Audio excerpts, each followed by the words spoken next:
Terkejut dan kecewa karena eh, Trump akhirnya memenangkan Pilpres Amerika dan perolehan angkanya sangat telak ini ya. Dan banyak yang bertanya-tanya apa sungguh yang terjadi Bung Rocky.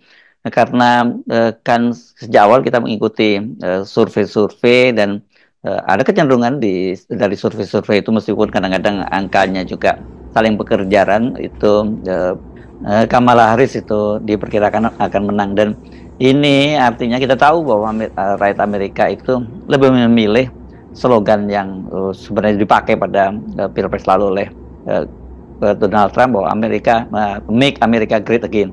Itu artinya sebenarnya rakyat akan lebih memilih soal ekonomi yang lebih kuat ketimbang masalah-masalah demokrasi dan hak asasi manusia.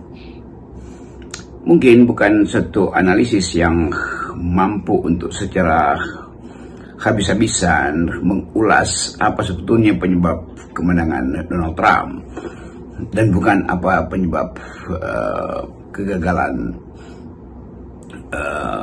Harris.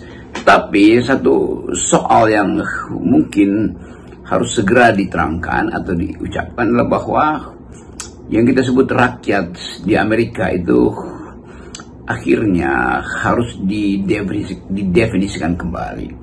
Karena pengertian hal-hal yang menyangkut hak warga negara yang selama ini dianggap dilecehkan oleh Donald Trump justru berbalik mendukung kubu Donald Trump atau mendukung Trump sebetulnya, dan kubu yang sebelumnya merasa bahwa Amerika harus didesain untuk mengembalikan kedudukan rakyat, penghormatan terhadap hak asasi manusia, prinsip-prinsip kesetaraan, upaya untuk tetap menjadikan Amerika sebagai tanah untuk semua ras, tanah untuk semua bangsa, itu berhenti. Dan mereka justru yang awalnya menganggap bahwa Trump adalah seorang rasis, Trump adalah seorang yang tidak mempedulikan hak asasi manusia, justru berbalik mendukung Trump. Dan sangat mungkin itu justru ada di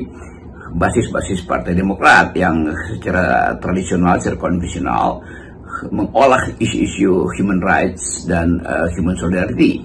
Tetapi menarik untuk mungkin mulai membaca bahwa ada yang berubah pada publik Amerika, entah karena perubahan-perubahan mindset, karena tekanan ekonomi, atau karena keinginan untuk mengembalikan kejayaan zaman koboi atau zaman yang biasa disebut patriotisme.